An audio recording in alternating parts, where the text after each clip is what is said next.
You gave them everything. Your time, your heart, your prayers, your patience.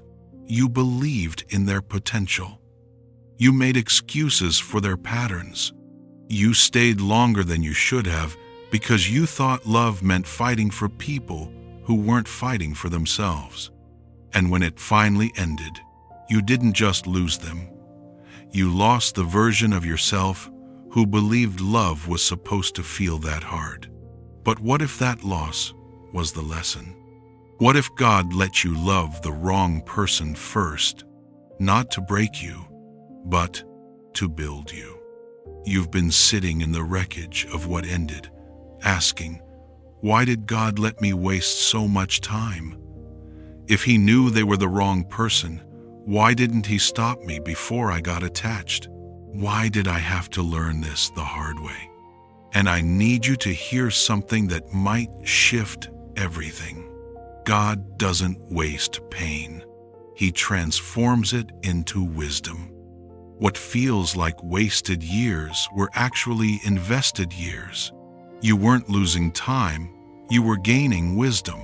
You weren't experiencing failure, you were building discernment. The wrong person wasn't a mistake, they were a masterclass. Before a master craftsman creates a masterpiece, he trains apprentices. And apprentices don't start with the final project. They start with mistakes. They learn what colors don't mix, what cuts ruin the wood, what temperatures destroy the clay. The wrong person was your apprenticeship, and what you learned about yourself, about red flags, about what you will and won't tolerate, that knowledge is what will protect you when the right person comes. Look at Israel in Exodus and Numbers. God could have taken them directly from Egypt to the Promised Land, 11 days, but it took them 40 years. Why? Because they weren't ready. The Promised Land required faith they hadn't developed, obedience they hadn't practiced, character they hadn't built. Numbers 14 makes it clear. There were real consequences for their disobedience. When they refused to trust God, He said that generation wouldn't see the Promised Land. That was discipline. But even in that discipline, God was still forming them. The wilderness became both punishment and preparation. And here's the sobering part. Some died in the wilderness, still craving Egypt. Numbers 11 records their complaint. We remember the fish we ate in Egypt at no cost. Also the cucumbers, melons, leeks, onions, and garlic. But now we have lost our appetite. We never see anything but this manna. They romanticized their slavery because what felt familiar felt safe. They wanted to go back to bondage because freedom required faith they didn't have yet. That's what happens when you don't let the wrong person teach you.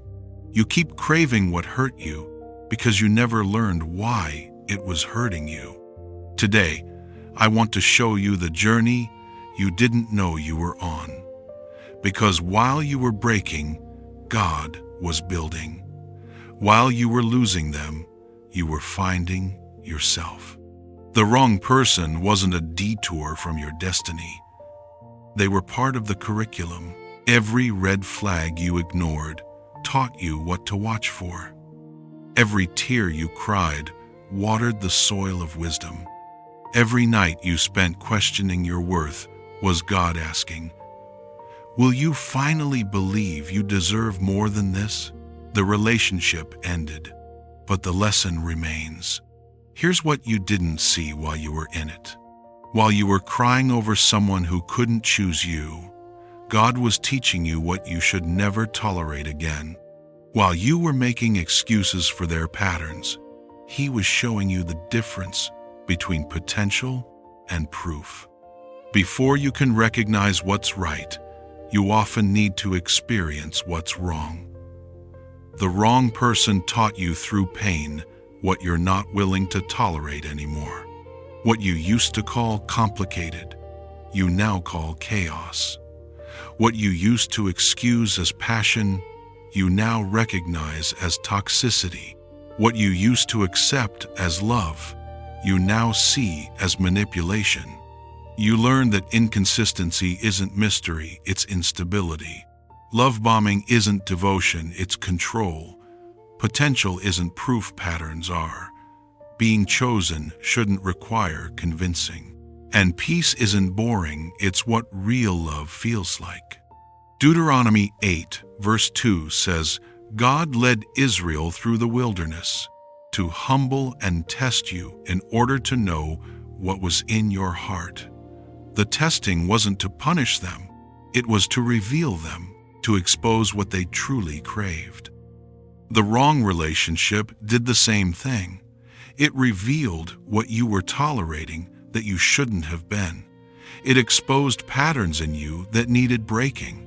You now know what red flags actually look like, not in theory, but in lived experience. You know what it feels like to ignore your gut and regret it. You know the difference between someone who says they love you and someone whose actions prove it. That's not wasted. That's armor. Because when the counterfeit shows up again, you'll recognize it before you're attached. Israel learned that manna from God was better than fish from Egypt.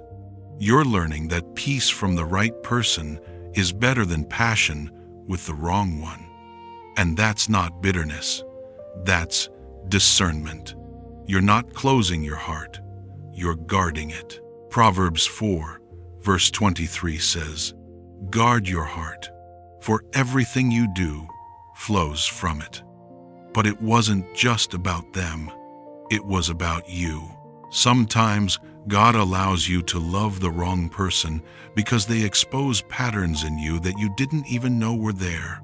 Patterns of codependency, patterns of seeking validation, patterns of staying in situations that diminish you because you're afraid of being alone. Maybe you were attracted to brokenness because you wanted to feel needed. You ignored red flags because you didn't want to start over.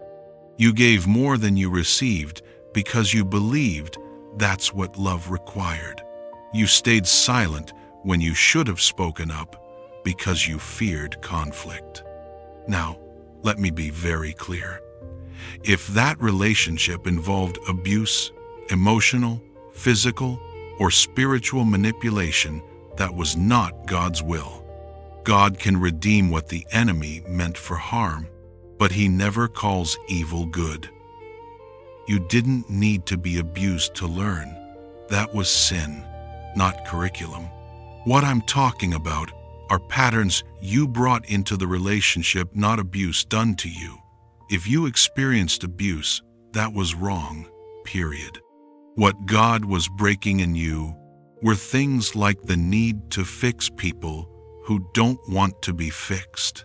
The belief that your worth is tied to someone choosing you. The pattern of making excuses for behavior you'd never tolerate from a friend. The lie that you're too much or not enough. James tells us that testing produces perseverance, and perseverance leads to maturity. But you can't mature past what you won't confront. The wrong relationship forced you to confront things you'd been avoiding. If God had given you the right person while those patterns were still active, you might not have been able to protect what He was giving you. Not because you're broken, but because some maturity only comes through experience. Think about it. If you had met the right person while you were still trying to earn love instead of receive it, what would have happened? You might have sabotaged something sacred because you didn't believe you deserved it. You might have pushed away someone healthy because healthy felt unfamiliar. The wrong person exposed the wounds, so the right person won't have to heal what someone else broke. Israel had to wander until the generation that couldn't let go of Egypt passed on. Your wilderness relationship helped kill off the version of you who would have settled. That transformation was necessary for the version of you who won't settle to emerge. And here's what was happening that you couldn't see in real time. Every time you ignored a red flag, you were building a database. Every time you made an excuse, you were learning what excuses sound like.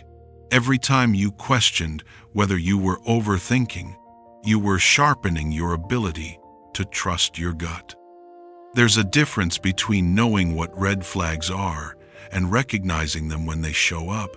You can read every article, memorize every warning sign, but until you've lived through manipulation, gaslighting, and empty promises, your discernment is theoretical. The wrong person turned your theory into practice. Now, when you meet someone new, you know how to spot love bombing versus genuine interest. You know when "I'm working on myself" is growth versus excuse. You know the difference between someone's words and their patterns. Proverbs says, "Wisdom is more valuable than rubies," but wisdom isn't given, it's earned. Scripture warns, "By their fruit you will recognize them."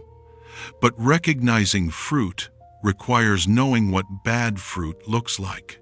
The wrong person showed you rotten fruit, so you'd never mistake it for ripe again. You gain the ability to trust your gut when something feels off. The courage to walk away early instead of staying too long. The discernment to see character, not just chemistry. This isn't cynicism. This is maturity. You're learning to be open without being naive, to love without losing yourself. In the wilderness, Israel learned to recognize God's voice versus their fears. They learned to discern manna from God versus the fish of Egypt their flesh craved. You're learning the same. God's voice versus your loneliness. Real love versus counterfeit connection. The right person versus the convenient person. And now, here's where you are. The version of you that entered that relationship couldn't have handled what's coming. Your standards were too low. Your boundaries were too weak. Your sense of self was too fragile. The wrong person didn't delay your blessing. They prepared you for it. Think about who you were before. You might have accepted breadcrumbs and called it a meal. You might have ignored red flags to avoid being alone. You might have sacrificed your peace to keep someone interested. Now think about who you are after. You know your worth isn't determined by who chooses you. You recognize patterns quickly. You protect your peace fiercely. You understand that the right person won't make you beg for basics. Romans 8 verse 28 promises that God works all things, even the painful things, for the good of those who love Him. Not some things, all things. And here's what good means. Not that it felt good, but that it produced good. Good boundaries, good discernment, good standards, good capacity. Why did Israel need 40 years for an 11-day journey? Because the promised land had giants. The version of Israel that left Egypt would have run from giants. They needed the wilderness to build the faith that could face giants. Your next relationship will have challenges. Every covenant does. But the version of you that entered the wrong relationship might have crumbled under pressure. The version of you leaving it, you can handle what's coming. Because you've been tested, you've been refined, you've been prepared. So here's what you do with what you learned. Stop romanticizing what ended. Don't rewrite history to make it better than it was. The relationship ended for a reason. Honor that reason by not reopening what God closed. Write down the lessons, What red flags did I ignore? What patterns in me got exposed? What will I never tolerate again? This isn't dwelling on the past, it's learning from it. But don't carry the wrong person's mistakes into the next relationship. The wrong person taught you discernment, not cynicism. Don't punish the next person for the last person's failures. Don't make someone earn trust that was broken by someone else. The lesson was, recognize red flags early, not assume everyone is a red flag. Trust that you're ready now for what you couldn't handle then. You're not the same person who entered that relationship. You're wiser, stronger, more discerning. So don't be afraid to open your heart again. Just open it with wisdom this time. The wrong person wasn't a mistake. They were a masterclass. You weren't losing time, you were gaining wisdom. You weren't experiencing failure, you were building discernment.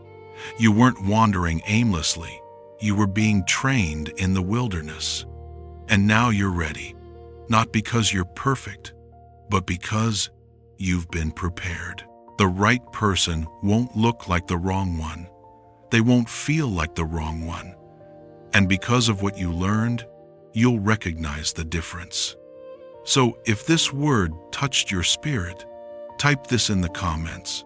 The wrong person wasn't a mistake. They were a masterclass, and I'm ready for what's next. Declare it, believe it, because what God orchestrated in your pain is about to make sense in your purpose. And if this message blessed you, remember to like, subscribe, and share so others can find the hope they're searching for. God bless you.